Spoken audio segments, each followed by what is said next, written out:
حضرت عمر نے تلوار نکالی ہے، رسول اللہ کے اشاروں کے منتظر، اے اللہ کے نبی، یہ اللہ اور اللہ کے رسول کا دشمن آج پکڑا گیا ہے، نہ کلمہ پڑا ہے، نہ ہمارے ساتھ کوئی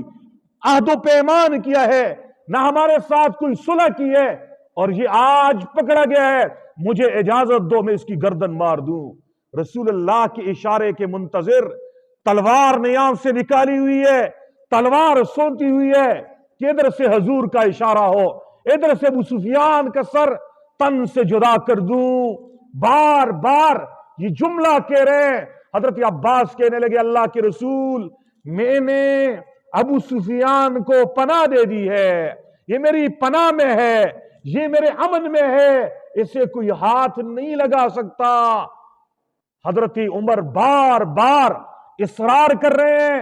مجھے اجازت دیجیے اللہ کے نبی، میں اس دشمن کا سر تن سے جدا کرنا چاہتا ہوں۔ حضرت عباس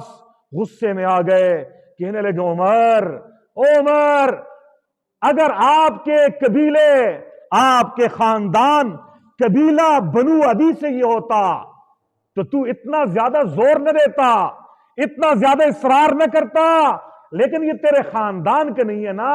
اس لیے تو اتنے غصے میں ہے اور اتنا اصرار کر رہا ہے اس کے مارنے پر، اتنے اصرار کر رہا ہے اس کے سر کو تن سے جدا کرنے پر۔ حضرت عمر رضی اللہ تعالیٰ عنہ نے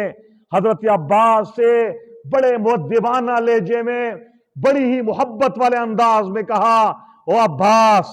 آپ میرے رسول محمد مصطفیٰ احمد مجتبیٰ، سب پڑھ لو، صلی اللہ علیہ وسلم کے پیارے چچا ہو۔ او عباس، آپ نے جب کلمہ پڑھا ہے، آپ جب مسلمان ہوئے ہیں، آپ جب ہمارے بھائی بنے ہیں، آپ کے اسلام لانے پر، آپ کے کلمہ پڑھنے پر مجھ عمر کو اتنی زیادہ خوشی ہوئی ہے، اگر میرے والد خطاب بھی آج زندہ ہوتے، میرے والد خطاب کلمہ پڑھ لیتے تو مجھے اس کے ایمان لانے پر اتنی خوشی نہ ہوتی جتنے عباس تیرے ایمان لانے پہ خوشی ہے۔